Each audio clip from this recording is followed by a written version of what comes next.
आप लोग? उम्मीद करता हूं बहुत अच्छे होंगे। मैं भी बहुत अच्छा हूं। क्वांटा फिजिक्स क्लासेस में आप सभी का स्वागत है। शुरू करते हैं फ्रिक्शन। आज ये जो लेक्चर है फ्रिक्शन का, अगर आपको डाउट रहता है कि भाई स्टैटिक फ्रिक्शन न्यू एस कब लगाना है, न्यू के कब लगाना है, इन सब चीजों में अगर आपको डाउट रहता है तो आज का ये वीडियो देखने के बाद आपका ये डाउट खत्म हो जाएगा। तो बने रहिए मेरे साथ और चलते हैं फ्रिक्शन की राहों पे। ठीक है, दुनिया की राहें तो फ्रिक्शन की ही राहें हैं। तो चलिए शुरू करते हैं फ्रिक्शन। तो फ्रिक्शन क्या है? फ्रिक्शन की एक बेसिक टेंडेंसी होती है कि ये रिलेटिव मोशन को अपोज करेगा। क्या करेगा? रिलेटिव मोशन को अपोज करता है।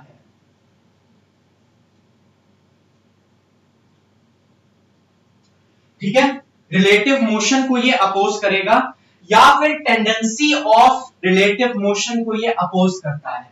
टेंडेंसी ऑफ रिलेटिव मोशन को भी ये अपोज करता है।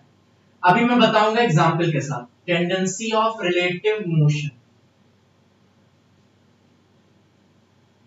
टेंडेंसी ऑफ रिलेटिव मोशन को भी ये अपोज करेगा। ठीक है, अच्छा इसका डायरेक्शन क्या होगा? डायरेक्शन इसका होता है tangentially, tangentially along the contact। देखो भाई, दो बॉडीज हैं। ठीक है, मान लो कि ये बॉडी है और एक ये बॉडी है। ठीक है, ये है और ये है। ठीक है, अब देखो यहां पे ये आगे जाएगी अगर, तो फ्रिक्शन कैसे लगेगा? पीछे की तरफ। और डायरेक्शन क्या होगा? टेंजेंशियल। समझ पा रहे हो? टेंजेंशियल का मतलब क्या होगा? ये इस direction, tangentially along the surfaces in contact. समझ पा रहे हो? ये आगे अगर जाएगी तो फ्रिक्शन कैसे लगेगा? पीछे की तरफ। मतलब जो टेंडेंसी ऑफ रिलेटिव मोशन है उसको ये अपोज करेगा। तो अगर मैं मान लो कि दो ब्लॉक्स ले लेता हूं, देखो यहां पे ये ए ब्लॉक है और यहां पे ये बी ब्लॉक रखा हुआ है। यहां पे ये ए ब्लॉक रखा हुआ है और यहां पे ये बी ब्लॉक रखा हुआ है। मैंने F4 से ए ब्लॉक को खींचा। जब मैंने F4 से ए ब्लॉक को खींचा तो बी वाले को क्या लगा? बी वाले को क्या लगा कि ए आगे जा रहा। बी वाले को लगेगा, जो बंदा यहाँ बी पे बैठा होगा उसको क्या लगेगा कि ए आगे जा रहा। जब वो देखेगा कि ए आगे जा रहा तो ये अपने तरफ से फ्रिक्शन कैसे लगा देगा? पीछे की तरफ। Force on A due to B, friction force on A due to B, tangentially along the contact. समझ पा रहे हो? जब मैं ए पे बैठ के देखूंगा, तो ए आगे जा रहा होगा। लेकिन जब मैं ए पे बैठ के देखूंगा तो मुझे क्या लगेगा कि अरे यार बी पीछे जा रहा। मुझे क्या लगेगा कि बी पीछे जा रहा। तो ए बी पे किस डायरेक्शन में फोर्स लगा देगा? इस तरफ। Force on B due to B. आ रही बात समझ? आ रही पक्का से बात समझ? ठीक है, तो यहां पे ये चीज आपको समझनी है। जब ये आगे जा रहा तो इसको क्या लगा कि ये आगे जा रहा, तो फ्रिक्शन ये कैसे लगा दिया? पीछे की तरफ। जब यहां पे ये है, जब यहां पे मैं बैठा हुआ हूं और मुझे क्या लगेगा कि बी पीछे जा रहा, तो मैंने फ्रिक्शन कैसे लगा दिया? आगे की तरफ। Force on B due to A and force on A due to B. ठीक है, न्यूटन्स की third law, forces always exist in pairs. ठीक है, चलिए मिटाता हूं मैं इसको। अब जरा अपने कॉपी के दो हिस्से करिए। एक तरफ लिखिए स्टैटिक फ्रिक्शन, दूसरी तरफ लिखिए काइनेटिक फ्रिक्शन। स्टैटिक फ्रिक्शन और दूसरी तरफ आपको लिखना है काइनेटिक फ्रिक्शन। स्टैटिक फ्रिक्शन और काइनेटिक फ्रिक्शन। स्टैटिक फ्रिक्शन कब लगेगा? स्टैटिक फ्रिक्शन तब लगता है जब टेंडेंसी हो रिलेटिव मोशन की। when tendency of relative motion exists। केवल टेंडेंसी, अभी रिलेटिव मोशन हो नहीं रहा, केवल टेंडेंसी है रिलेटिव मोशन की। when tendency of relative motion exists, इसको हमने क्या कहा? Static friction. काइनेटिक फ्रिक्शन, जब सच में रिलेटिव मोशन हो रहा, जब सच में रिलेटिव मोशन हो रहा, उसको हम क्या कहेंगे? सच में रिलेटिव मोशन हो रहा उसको हम क्या कहेंगे? Kinetic friction. जब देखो स्टैटिक फ्रिक्शन कब लगेगा? स्टैटिक फ्रिक्शन तब लगेगा जब बॉडी रेस्ट पे है लेकिन बस मूव करने वाली है। जब टेंडेंसी है बॉडी की मूव करने की, टेंडेंसी है बॉडी की रिलेटिव मोशन में जाने की, उस टाइम पे स्टैटिक फ्रिक्शन। और जब सच में रिलेटिव मोशन हो रहा होगा उस टाइम पे क्या लगेगा, काइनेटिक फ्रिक्शन, जब बॉडी मूव कर रही हो। ठीक है, वास्तविकता में रिलेटिव मोशन हो रहा है, मोशन हो रहा है तो काइनेटिक फ्रिक्शन लगेगा। ठीक है, तो चलिए जल्दी से काइनेटिक फ्रिक्शन की हम बात कर लेते हैं। काइनेटिक फ्रिक्शन की थोड़ी सी बातें हम कर लेते हैं फटाफट से। सबसे पहले अगर मैं काइनेटिक फ्रिक्शन की बात करूं आपसे, तो काइनेटिक फ्रिक्शन जो होगा, काइनेटिक फ्रिक्शन जो होगा, अभी बहुत मजा आने वाला है क्योंकि अब फ्रिक्शन आ गया है? अब लग रहा है कि आ गए 11th में, अभी तो सब, तो रिलेटिव मोशन हो रहा है तब काइनेटिक फ्रिक्शन लगेगा। काइनेटिक फ्रिक्शन की वैल्यू कांस्टेंट होती है। पहली बात इस चीज का ध्यान रखना कि काइनेटिक फ्रिक्शन हमेशा कैसा होगा, कांस्टेंट होगा। समझ आ रही है बात? काइनेटिक फ्रिक्शन हमेशा कैसा होगा, कांस्टेंट होगा। ठीक है, तो यहां पे ये चीज आपको समझनी है। दूसरा, जो काइनेटिक फ्रिक्शन का मैग्नीट्यूड होता है वो नॉर्मल रिएक्शन के डायरेक्टली प्रोपोर्शनल होता है। नॉर्मल रिएक्शन मैंने बता दिया है। ठीक है, perpendicular to the surfaces in contact normal reaction लगेगा। काइनेटिक फ्रिक्शन नॉर्मल रिएक्शन के हमेशा डायरेक्टली प्रोपोर्शनल होगा। अगर मैं इस प्रोपोर्शनैलिटी के साइन को यहां से हटा दूंगा तो यहां पे क्या आ जाएगा, म्यू के। इसको हम कहते हैं क्या, इसको हम कहते हैं कोएफिशिएंट ऑफ काइनेटिक फ्रिक्शन। क्या कहेंगे भाई, कोएफिशिएंट ऑफ काइनेटिक फ्रिक्शन। बोलो, आ रही बात समझ की नहीं आ रही, आ रही कि नहीं आ रही? ठीक है, कोएफिशिएंट ऑफ काइनेटिक फ्रिक्शन। ठीक है, अब ये म्यू के डिपेंड किस पे करेगा? कई बच्चे सोच रहे होंगे म्यू के नॉर्मल रिएक्शन पे डिपेंड कर, नहीं, म्यू के केवल जो सरफेसेस कांटेक्ट में होंगे, जो सरफेसेस कांटेक्ट में होंगे उनके नेचर पे डिपेंड करता है म्यू के। समझ आ रही बात? Surfaces which are in contact, इसका डायरेक्शन क्या होगा, opposite to the relative motion. इसका डायरेक्शन क्या होगा भाई, मैंने पहले फ्रिक्शन का डायरेक्शन बता दिया है। इसका डायरेक्शन क्या होगा, डायरेक्शन होगा opposes relative motion, opposes relative motion, opposes relative motion. ठीक है, चलिए अब एक सवाल के माध्यम से फ्रिक्शन को समझने की कोशिश करते हैं। ये सब तो थ्योरेटिकल बातें हो गई, लिख लीजिए। इसके बाद हम एक सवाल लेते हैं फटाफट से। फ्रिक्शन को जितना प्यार से समझोगे ना उतना मजा आएगा मैकेनिक्स में, और मैकेनिक्स तो मैकेनिक्स है।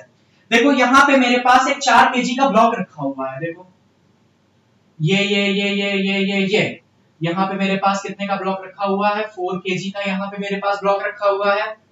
इसके बाद यहां से मैंने एक फोर्स लगाया F is equal to 10√3 newton का। यहां पे मैंने फोर्स लगाया, या 10√2 ले लो, 10√2 न्यूटन, कट जाएगा तो ज्यादा अच्छा रहेगा। 10√2 न्यूटन का मैंने फोर्स लगाया। यहां पे 45 डिग्री का ये फोर्स एंगल बना रहा है, यहां पे 45 डिग्री का ये फोर्स एंगल बना रहा है। सबसे पहले आपको क्या निकालना है, आपको निकालना है सबसे पहले find normal reaction first. Second आपको क्या निकालना है, सेकंड आपको निकालना है फाइंड एफ के। एफ के मतलब काइनेटिक फ्रिक्शन, एफ के। और यहां पे आपको तीसरी जो पार्ट निकालना है वो निकालना है फाइंड ए, फाइंड ए। और आपको जो म्यू के की वैल्यू दी गई है, म्यू के की वैल्यू दी गई है वो दी गई है 0.3। म्यू के की वैल्यू जो आपको दी गई है वो आपको दी गई है 0.3। बताइए, कोशिश करिए और सॉल्व करने की। यहां पे देखो, यहां पे फोर्स के 2 कंपोनेंट होंगे, एक इस डायरेक्शन में आएगा F cos 45 डिग्री, एक इस डायरेक्शन में आ जाएगा F sin 45 डिग्री। यहां पे ये 4G का वेट नीचे की तरफ एक्ट कर रहा होगा, नॉर्मल रिएक्शन ऊपर लग रहा होगा। आ रही बात समझ की नहीं आ रही? आ रही? नॉर्मल रिएक्शन ऊपर लग रहा होगा, 4G का वेट नीचे लग रहा होगा, F sin 45 डिग्री। अब सुनो, सुनना, यहां पर n plus F sin 45 degree will be equal to 4G।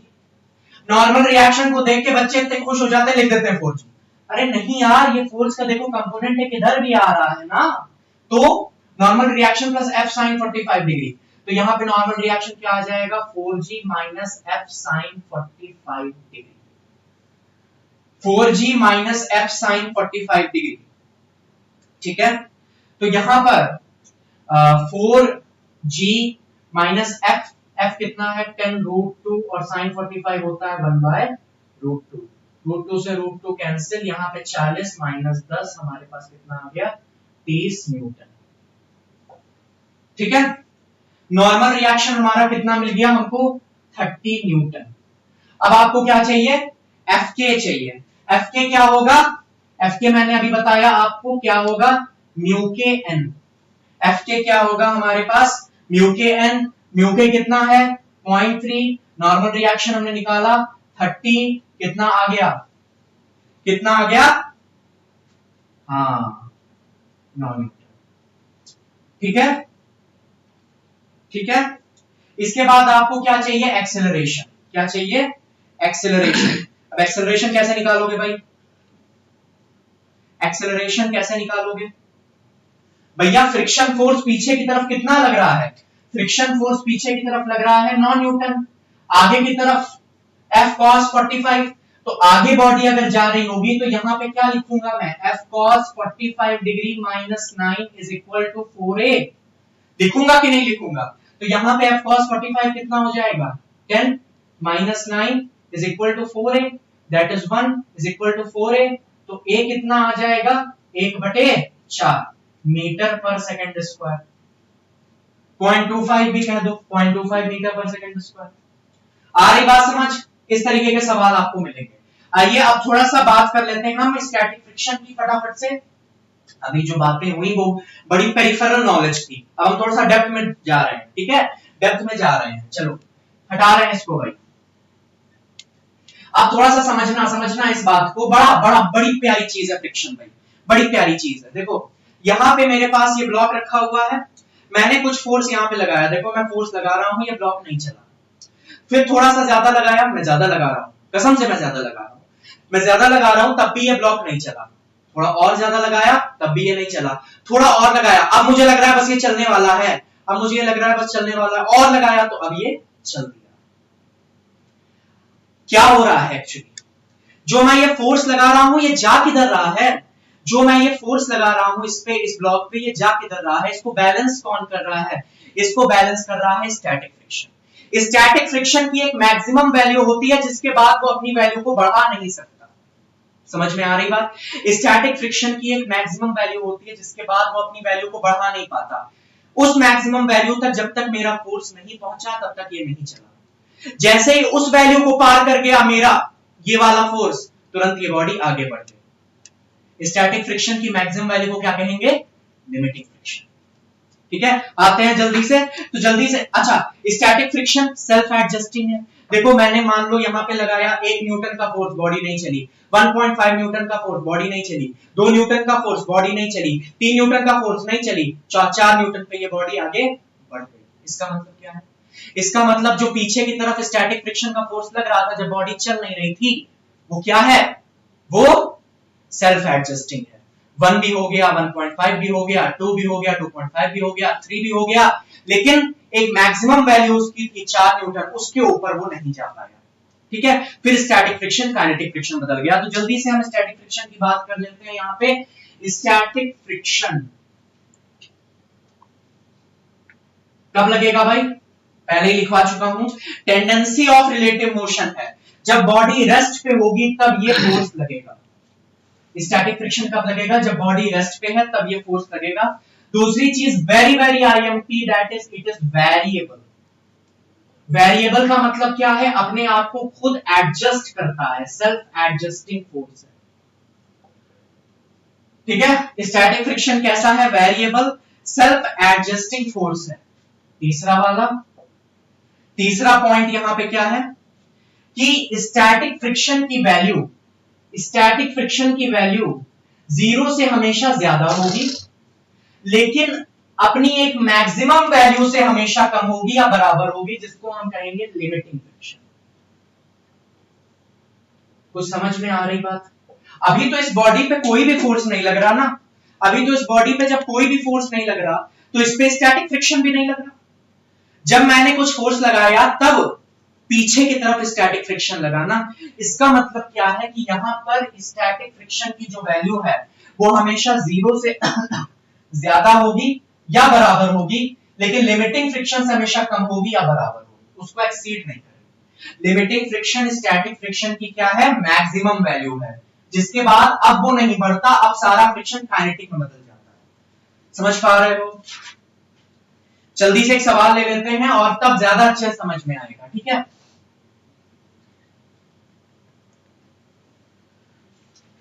चलिए एक सवाल ले लेते हैं। अच्छा एक चीज और ध्यान रखिएगा, स्टैटिक फ्रिक्शन तो सेल्फ एडजस्टिंग है। स्टैटिक फ्रिक्शन की मैक्सिमम वैल्यू को क्या लिखेंगे, लिमिटिंग फ्रिक्शन। स्टैटिक फ्रिक्शन की मैक्सिमम वैल्यू को क्या लिखेंगे, लिमिटिंग फ्रिक्शन। और एफ लिमिटिंग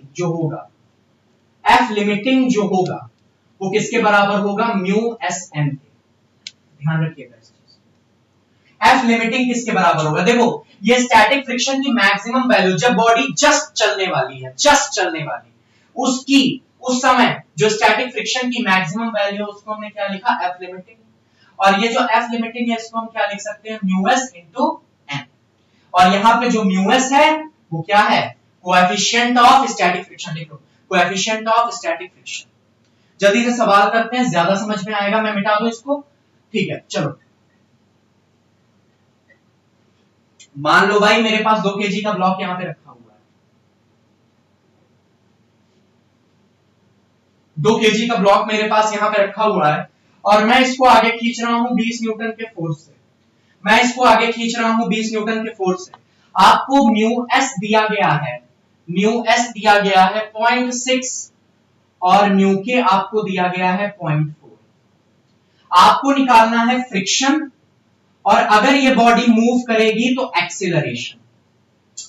आपको निकालना है फ्रिक्शन और एक्सीलरेशन। मैंने क्या बताया था, थोड़ा सा मैं आप लोगों से बता दे रहा हूं, इस लेक्चर में यही सवाल डिस्कस हो पाएगा, क्योंकि मैं भागूंगा तो ये चीज आपकी फिर रह जाएगी, फिर आपको आगे भी चीजें समझ में नहीं आएगी। इस लेक्चर में यही एक सवाल डिस्कस हो पाएगा। हो सकता है फ्रिक्शन के मुझे 3 पार्ट बनाने पड़ जाए, क्योंकि एक बार मैं जो है friction on an inclined plane भी बनाऊंगा, तो इस वजह से हो सकता है फ्रिक्शन के 3 पार्ट, ये पहला पार्ट है, इसमें शायद यही डिस्कस हो पाए, तो प्लीज ऑफेंड मत होइएगा। चलिए तो यहां पे 20 न्यूटन का फोर्स लग रहा है, mu S is equal to 0.6 और mu K is equal to 0.4। Friction और एक्सेलरेशन चाहिए। मैंने आपको क्या बताया था, मैंने आपको ये बताया था कि अगर ये वाला फोर्स लिमिटिंग फ्रिक्शन से ज्यादा होगा तभी तो ये बॉडी चल पाएगी। देखो मान लो कि मैंने पहले यहां पे लगाया हो 10 न्यूटन का फोर्स, तो पीछे भी 10 न्यूटन का लगा, 15 न्यूटन का लगा, पीछे भी 15 न्यूटन का लगा, 20 न्यूटन का लगाया, मान लो पीछे भी 20 न्यूटन का लग गया, क्या ये बॉडी चलेगी? नहीं। स्टैटिक फ्रिक्शन की लिमिटिंग वैल्यू, स्टैटिक फ्रिक्शन की maximum value that is the limiting friction से अगर ये फोर्स ज्यादा होगा तभी ये बॉडी चल पाएगी।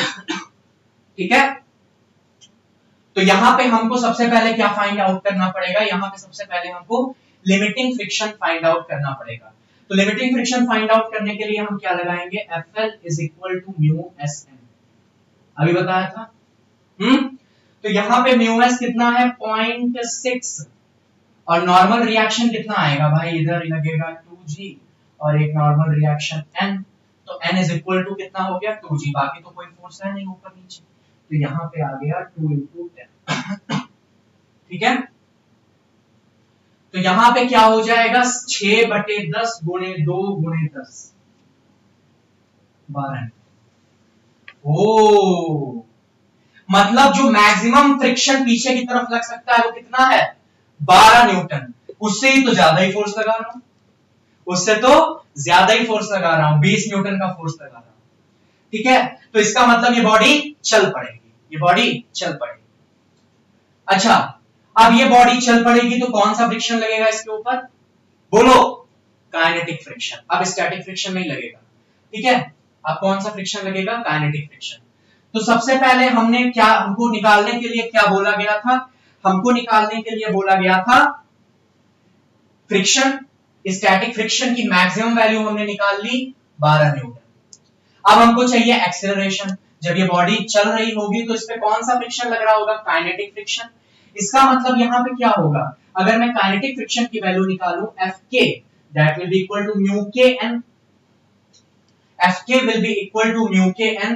mu k क्या होगा 0.4. mu k कितना है हमको दिया गया है 0.4. एक चीज और लगे हाथ बता देता हूं, कभी कभी क्या होता है, कभी कभी म्यूएस म्यू के नहीं दिया होता, केवल म्यू दिया होता है, या केवल एक चीज दी होती है, केवल इसकी जगह पे म्यू दिया होता है, तो दोनों को म्यू रख के ही सॉल्व कर देना. लेकिन कई कई बार ऐसा आपको देखने को मिलेगा जब आप सवाल करोगे, मैं भी करा दूंगा. 0.4 म्यू के कितना है 0.4. नॉर्मल रिएक्शन हमको पता है 2 into g, that is 4/10 into 2 into 10.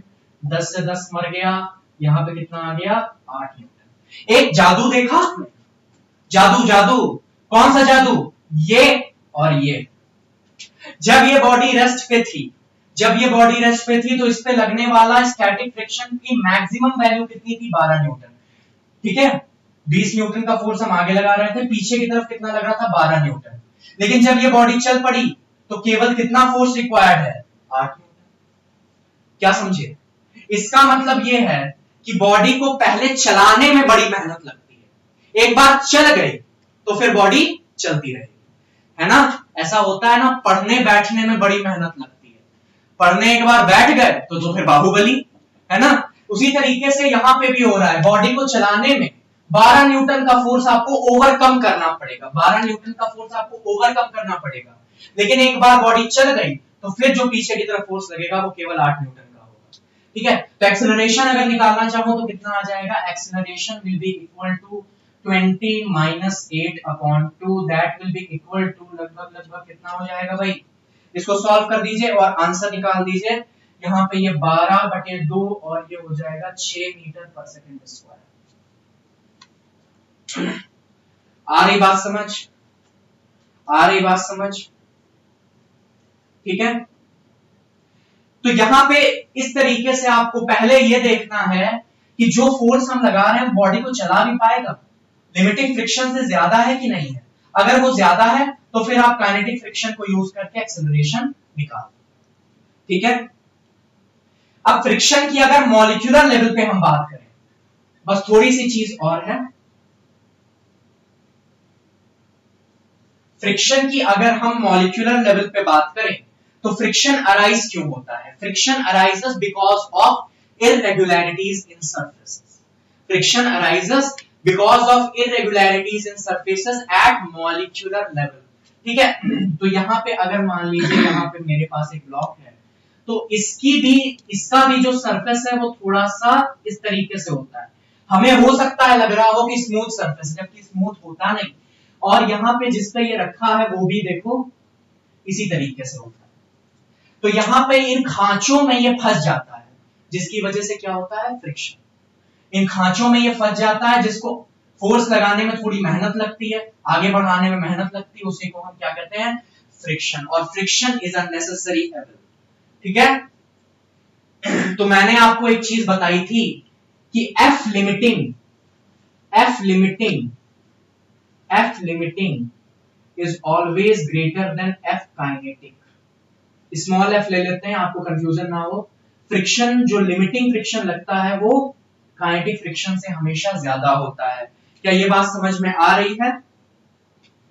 ये लिमिटिंग फ्रिक्शन स्टैटिक फ्रिक्शन की मैक्सिमम वैल्यू होती है जब body just about to move होने वाली है, जस्ट अबाउट टू मूव. ठीक है, क्या बात समझ में आई. अगर इसका मैं एक ग्राफ प्लॉट करूंगा, अगर मैं इसका ग्राफ प्लॉट करूंगा, मान लो कि मैंने ये ग्राफ इस तरीके से बना दिया. ठीक है, इधर मैंने लगाया फ्रिक्शन और इधर मैंने लगाया अप्लाइड फोर्स. फ्रिक्शन और अप्लाइड फोर्स, जैसे जैसे हम अप्लाइड फोर्स बढ़ा रहे होंगे वैसे वैसे फ्रिक्शन भी बढ़ रहा होगा, क्योंकि स्टैटिक फ्रिक्शन क्या होता है सेल्फ एडजस्टिंग होता है. तो वैसे वैसे फ्रिक्शन भी बढ़ रहा होगा.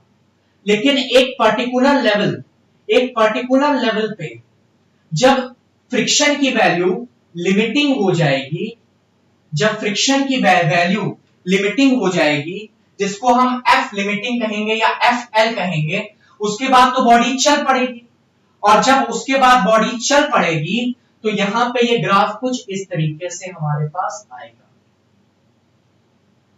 लाइन सीधी होती है, हो सकता है सीधी ना बनी हो, ठीक है। तो यहां पे लिमिटिंग फ्रिक्शन कब आया? लिमिटिंग फ्रिक्शन तब आया जब अप्लाइड फोर्स हम बढ़ाते रहे और एक ऐसे पॉइंट पे हमने अप्लाइड फोर्स को पहुंचा दिया जहां पे जो स्टैटिक फ्रिक्शन की मैक्सिमम वैल्यू अटेन हो गई, जिसको हमने एफ लिमिटिंग कह दिया। उसके बाद क्या होगा? उसके बाद होगा ये कि फिर जब बॉडी मूव करने लगेगी तो काइनेटिक फ्रिक्शन हमेशा लिमिटिंग फ्रिक्शन से कम लगेगा और कांस्टेंट होगा, ये एडजस्ट नहीं करता अपने आप को, ठीक है। तो उम्मीद है कि ये सारी चीजें आपको समझ में आई होंगी। अगला जो लेक्चर होगा, अगले लेक्चर में हम क्या करेंगे कि जेई के क्वेश्चंस हम देखेंगे फ्रिक्शन में जो आए हुए हैं, क्योंकि बिना फ्रिक्शन के एनएलएम के कोई भी क्वेश्चंस मुझे नहीं दिखते, बिना फ्रिक्शन के एनएलएम के क्वेश्चंस बनते ही नहीं। तो इसलिए जो फ्रिक्शन है उसको ध्यान से, जितना मैंने पढ़ाया है, जो भी कंसेप्ट्स हैं उनको ध्यान से दिमाग में रखिएगा, रिवाइज कर लीजिएगा, और अगली बार जब हम मिलेंगे तो हम जेई के क्वेश्चंस लेके मिलेंगे। तब तक पढ़ाई करते रहें और चैनल को लाइक सब्सक्राइब करना मत भूलिएगा, ठीक है। All the very best.